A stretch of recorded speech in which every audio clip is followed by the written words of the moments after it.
Hello witches, it's the Green Man from the Sacred Male Witch, and today's video is well, I'm not sure if you can guess, but we'll be using some rosemary. I don't have any fresh chamomile, but I do have some dried that I had from earlier this season. I have some essential oils that I'll be adding. I also have some some apple cider vinegar. You want to use anything will do. You can use even the white vinegar, but the apple cider vinegar works better. If you don't mind your I guess your tincture, because we're going to be making a tincture, a rosemary tincture that you're going to be applying. It's not going to be for internal use, but rather more external, and we'll explain that later. But if you don't mind your mixture or your tincture to be cloudy, it's more beneficial for you to use the organic apple cider vinegar with the mother. And if you're not too sure what with the mother means, it's just it's basically a bacteria culture that builds naturally, and it is healthy for you. You can eat it, you can do many things with it, but in this case I just got regular apple cider vinegar. So what you'll be doing is you can either work with dried or fresh ingredients, but since I do have fresh ingredients, that's what I'm going to be working with today. One thing I will tell you, no matter what vessel you use to contain your tinctures, you always want to make sure that they are clean. The way I do that is I will gather the material, or not the material, but rather the container, soak it in hot water with some vinegar and what's the other thing? Oh, and Clorox, and let that sit there for maybe an hour. Afterwards, I will rinse it out with soap and water, and then let it dry out completely. The same thing with your cork. Most of the time when you buy these bottles, they will come with a cork for you to use. But I did the same method with this. As far as sterilizing it, you can boil it in hot water. It's not focusing. There we go. But yeah, you wanted to use that. Another thing you want to do beforehand is, hopefully you can see this, but I cut out a square. It's probably about 1.5 by 1.5 inches. And what you'll be doing is, since this cork is porous, meaning that air can go in and out, you don't want that because then bacteria can build up. Vinegar will help counter bacteria growth, but just to be safe, you want to get a little piece of plastic that's pretty durable, that won't tear when you press down, because what you'll be doing is you'll be using the plastic to push the cork down into, so that way that no moisture is going into the cork or being released. So there you have it. Hopefully you can see it. I have, again, 3 essential oils. One of them is essential oil of rosemary. One is for tea tree. Tea tree is a very beneficial essential oil that you can use topically for various types of skin irritations or ailments. And then I also have some peppermint. And what peppermint will do is just kind of help revitalize this concoction that we're making. So what I'm going to be doing is making a hair rinse. So what you'll be doing is, after you do your, wash your hair, get it clean, you're going to use this tincture that we'll be making as a rinse afterwards. But you do want to make sure that if you do shampoo your hair, that there's no residue left. And when you pour this on your hair, you want to leave it on there and let it just air dry. So let's get to it. We'll make our tincture, and basically All I'm doing is putting fresh sprigs of rosemary into our bottle. One thing I do want to mention is you do want to have clean hands. You can rinse these out, but again, since we're using vinegar, or not rinse these out, but soak these in vinegar just to make sure that there's nothing on them. But for the sake of the video, I'm not going to do that. You know what, I probably should have put the chamomile first, but that much is pretty a good amount. So I'm going to pause the video here just for a second, and then we're going to be adding our chamomile into the mixture. I'm going to do it off the video only because I know I'm going to make a mess. So I'll be back once I have the chamomile into our bottle. Okay, and we're back. As you can see, I forcefully put in the chamomile flowers into the bottle. There you go, with our rosemary. Now you can use this or use a mixture of, or not a mixture, but you can use some kind of, well, there's two different varieties you can use. You can use brandy or you can use vodka. But since we're not going to be able to ingest this, we're going to use rosemary. So if for any other tincture that you're making on your own, if you are sensitive to alcohol or just don't like the idea of alcohol being in your tinctures, vinegar is the way to go. And again, you want to use apple cider vinegar. And I wish I had my funnel with me, but I don't. So let me see if I can do this. Pour this apple cider vinegar on this side without spilling. If I can do it without spilling, then I'll continue showing you. Nope, I'm being messy. So I'll be back when I'm done filling it up to the top. So I just wanted to stop and show you that it's probably about 1/4 full so far, but I'm having to go very slow.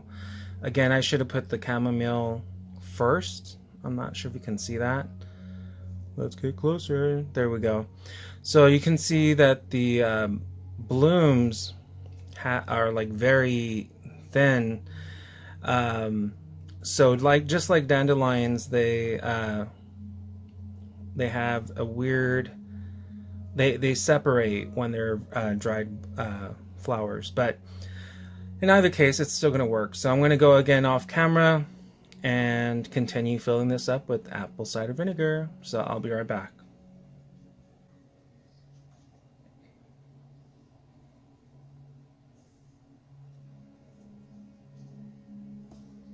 So I'm back.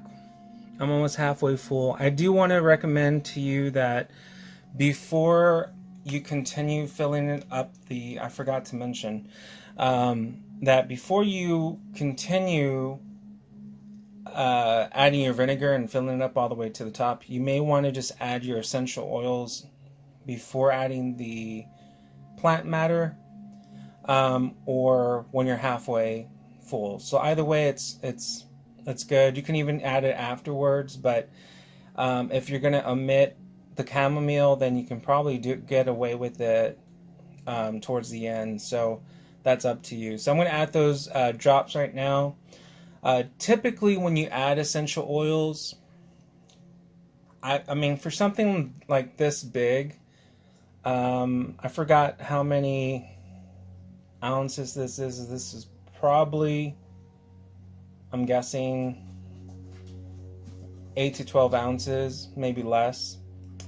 So less is more.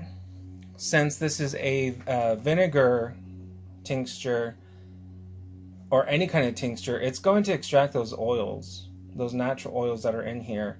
And if you've never worked with rosemary, it has sap in it, so it's very sticky when you harvest it. So if you use either if you pull it by your hands or use scissors, you'll notice that there's resin on your hands or scissors, and that you'll have to clean your scissors very good to make sure that it doesn't stay on there.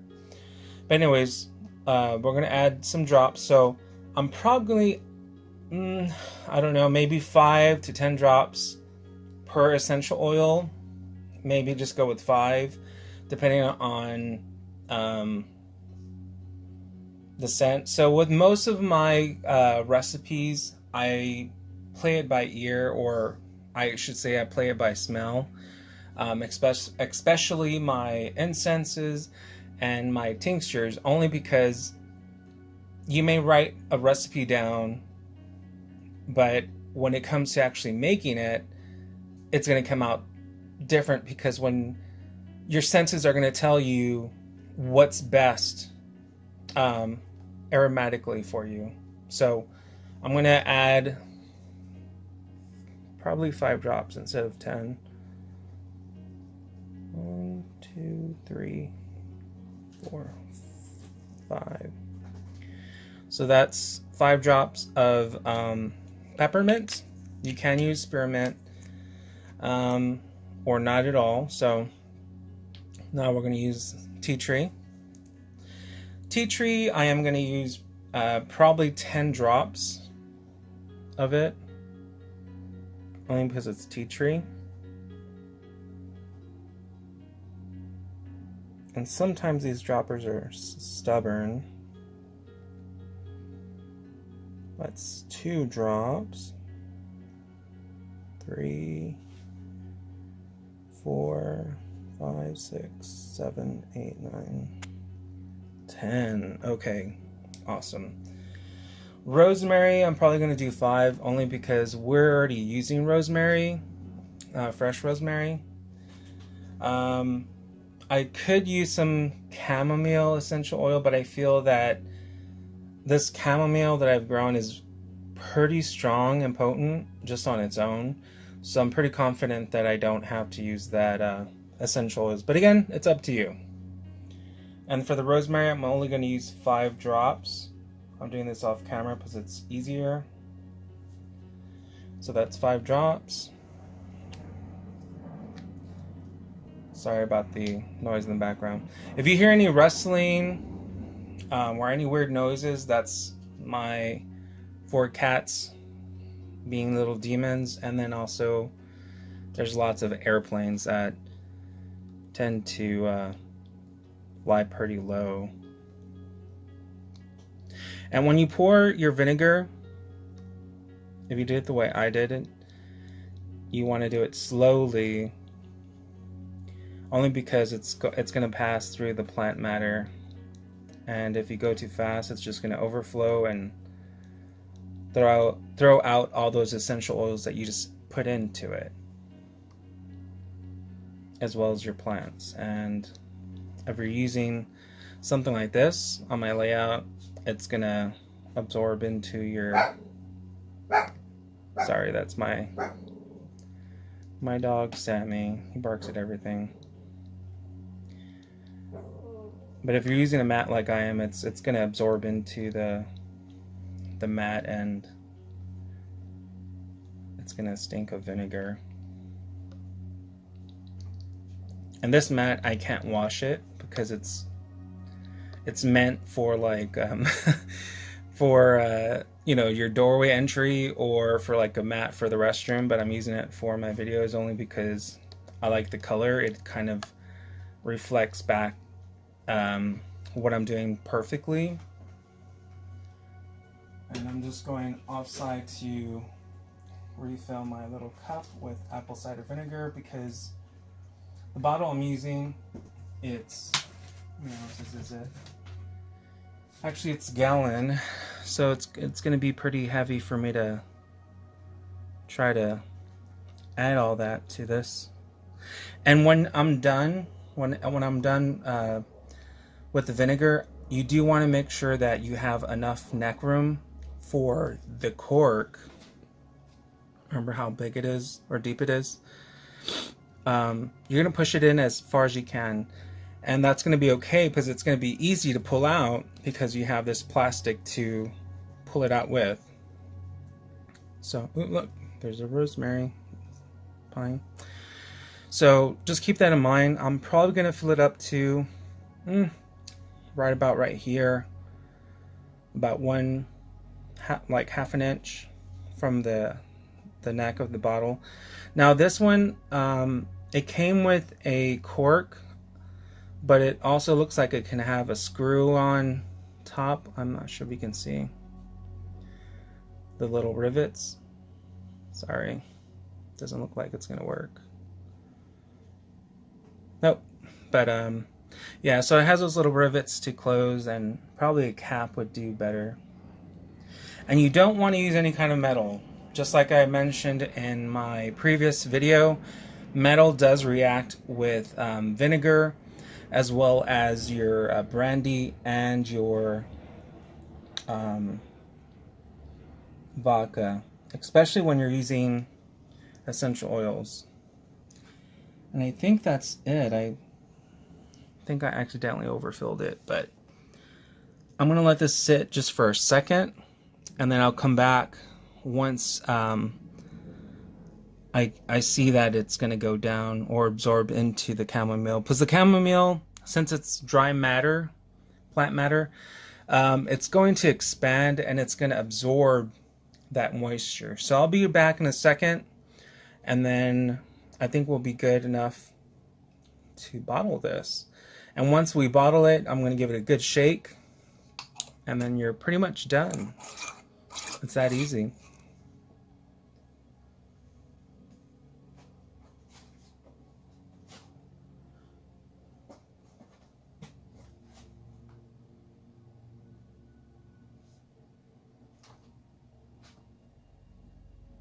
Okay, and we're back. Sorry about, going back and forth, but I'm using my phone for most of my videos, so it only records up to 10 minutes. And I don't know if it's just how it is, or if there's a way to change it. I have a Note 8, so if you know, let me know. So now that it's absorbed as much as the liquid as it can handle, as you can tell, I'm forcefully putting this cork into it. You know the term, put a cork into it? Anyways, so this is what it's going to look like. And again, the plastic is to create a barrier between the cork and from the mixture. So that's what it looks like. It's going to be natural for, even if I put the plant material for the chamomile on the bottom, it's going to want to rise. So that's normal. So I'm just going to give it a good shake. Make sure that you hold, even though this is firmly in place, I'm still going to hold it. And I'm just going to give it a good stir really quick. So there we go. It's been stirred. Eventually, this again, it's going to sink to the bottom. This you want to store in a, well, for most tinctures, I recommend putting them in a dark, cool place. This can be in a mildly warm temperature area as long as it's still kept in the dark. And the reason why we keep tinctures in the dark is because the plant material loses its vitality when it hits the sun. Plus, with the warmth, even with vinegar and all that other stuff, it can still create bacteria, and bacteria feeds on heat and sunlight. So that's why most people, when they tell you when they're making tinctures of any sort or tonics, to keep it out of direct sunlight, because again, that bacteria grows from the heat and direct sun. But anyways, there you have it. Hopefully you liked my video. If you did, make sure that you subscribe, hit the bell notification button, use whatever media outlets that you have, share this video, comment. I'd love to hear from you. So many blessings and have a good day.